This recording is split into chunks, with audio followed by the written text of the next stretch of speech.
Hey there, you looking kinda cute. Don't forget to subscribe and check out my other socials for more. Enjoy. The alarm blared, piercing through the fog of sleep. A groan escaped as a hand fumbled to silence the incessant noise.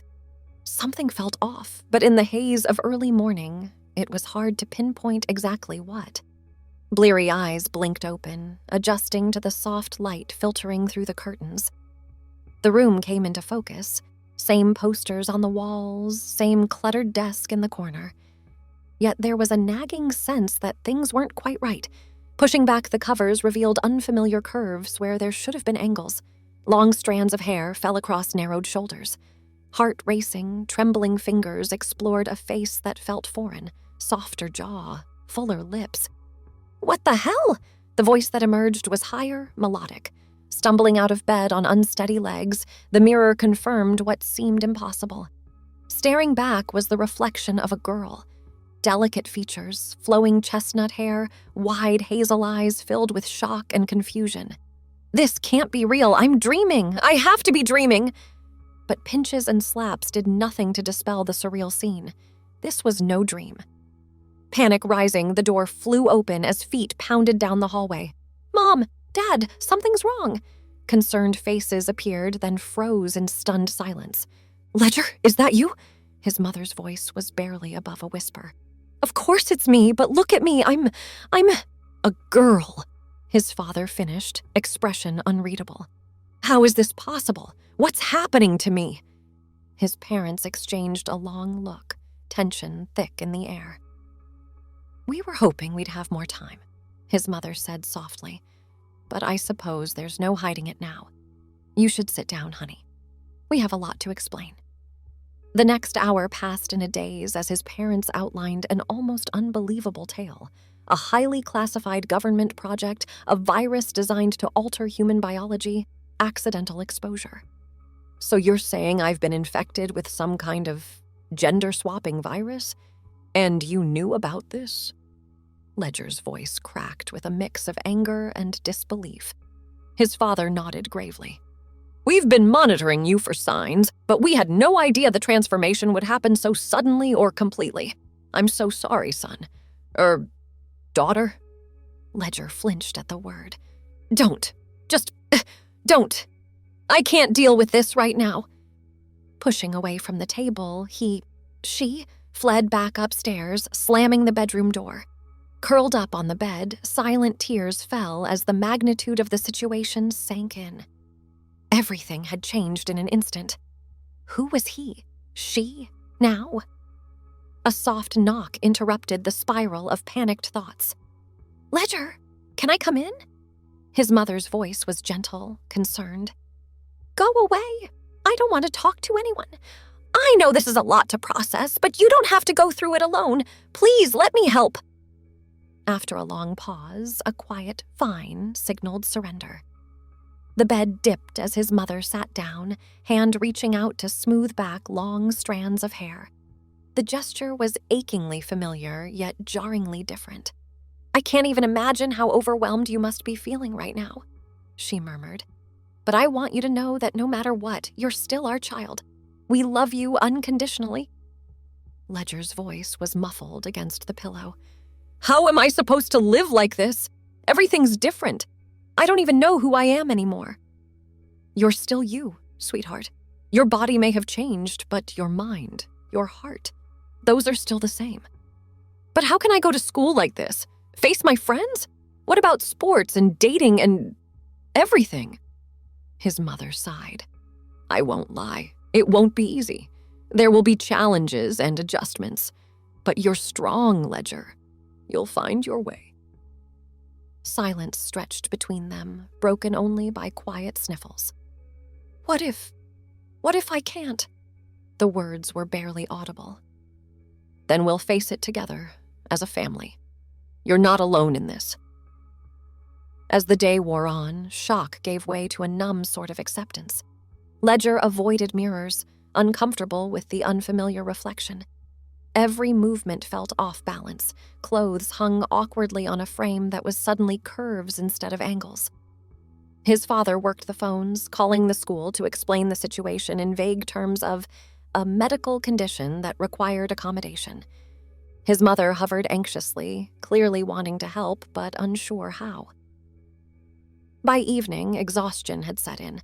Ledger picked at dinner, stomach churning with anxiety about what the coming days would bring. Sleep proved elusive, tossing and turning as doubts and fears chased each other through his mind. Morning brought a new set of challenges. The mundane act of getting dressed became a minefield of discomfort and embarrassment. Ledger fumbled with unfamiliar undergarments, face burning as his mother gently offered guidance. "We should probably go shopping soon," she mused. "Get you some clothes that fit properly." Ledger's stomach dropped at the thought. "Do we have to? Can't I just wear my old stuff?" "Honey, nothing you have is going to fit right anymore. You need a whole new wardrobe." The drive to school was tense, silence broken only by the quiet hum of the radio. Ledger's hands twisted nervously in his lap. Her lap? The pronouns were still a point of confusion and discomfort. As they pulled up to the entrance, his mother reached over to squeeze his hand. "Remember, the principal and your teachers know the situation. If anyone gives you trouble, go to them right away." Ledger nodded mutely, throat too tight for words. "I love you. You've got this." Taking a deep breath, Ledger stepped out of the car and into a gauntlet of curious stares and whispered conversations. Head down, he hurried to his locker, fumbling with the combination as his hands shook. "Ledger? Is that really you?" He turned to find his best friend Tom gaping at him in shock. Yeah, it's me." "Dude, what happened? You look different." Ledger barked out a humorless laugh. "You could say that. It's a long story." Before he could elaborate, the warning bell rang. "I've got to get to class. I'll explain later, okay?" The day passed in a blur of awkward encounters and uncomfortable situations. Teachers stumbled over pronouns, classmates stared openly. Ledger felt like a sideshow attraction, hyper-aware of every whisper and sidelong glance. By lunchtime, the stress and sensory overload were overwhelming. Seeking refuge, Ledger ducked into a quiet corner of the library, fighting back tears of frustration. "Hey, you okay?" He looked up to find a girl from his English class, Amy, Ava, watching him with concern. "I'm fine," he muttered, hastily wiping his eyes. She sat down beside him, offering a small smile.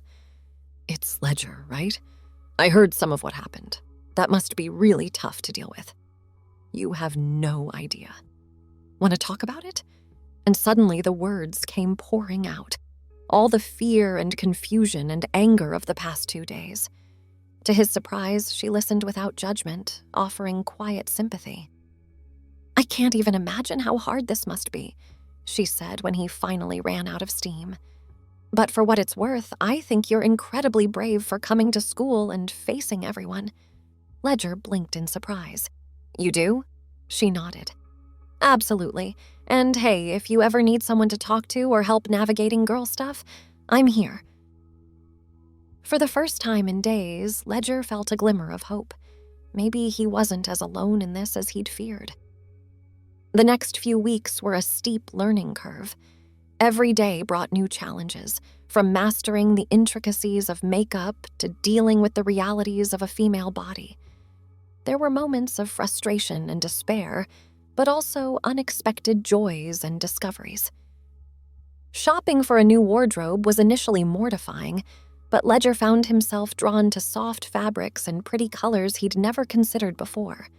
Experimenting with different hairstyles became a fun distraction from heavier concerns.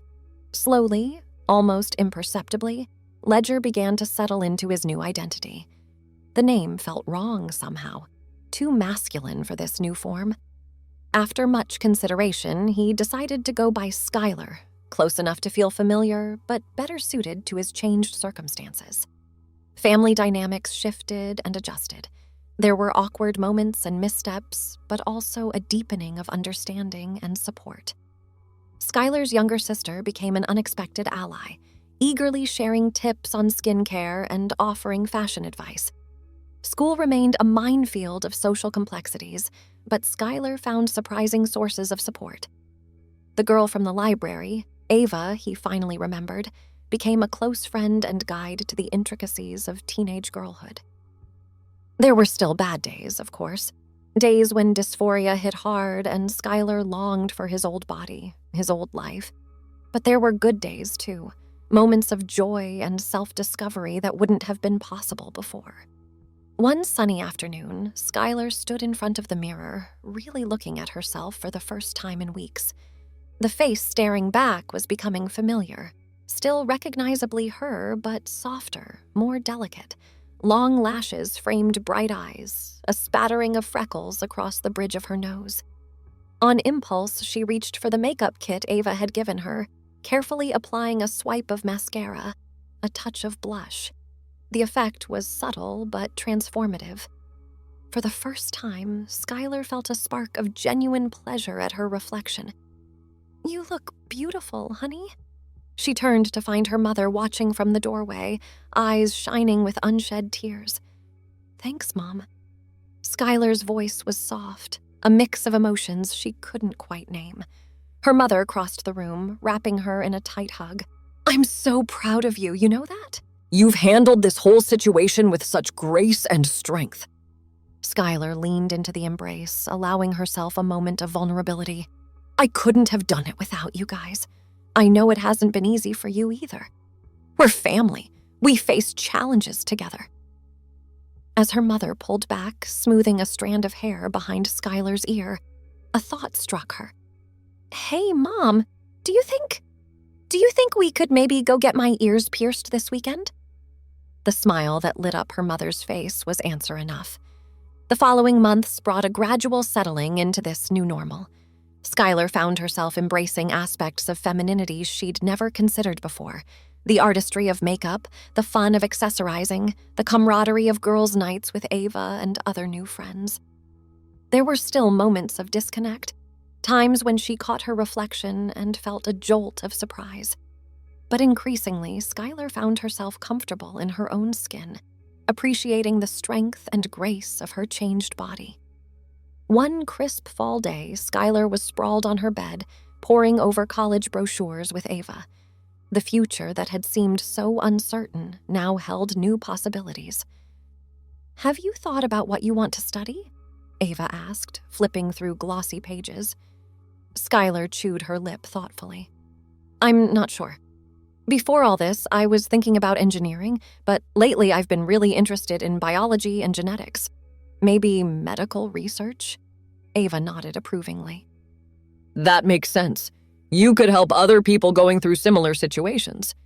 "Yeah, exactly. I mean, this whole experience has been crazy, but it's also opened my eyes to so much. I want to understand it better. Maybe find ways to help people have more control over the process." They lapsed into comfortable silence, each lost in thoughts of the future. Skylar's mind wandered to how far she'd come in just a few short months. The fear and confusion of those first days seemed like a distant memory. A knock at the door interrupted her musings. Her father poked his head in, an unusually serious expression on his face. "Sky, can we talk for a minute?" Exchanging a curious look with Ava, Skylar nodded. "Sure, Dad. What's up?" He entered the room, perching awkwardly on the edge of the desk chair. "I just got off the phone with Dr. Reeves from the research team. They think they've developed a way to reverse the effects of the virus."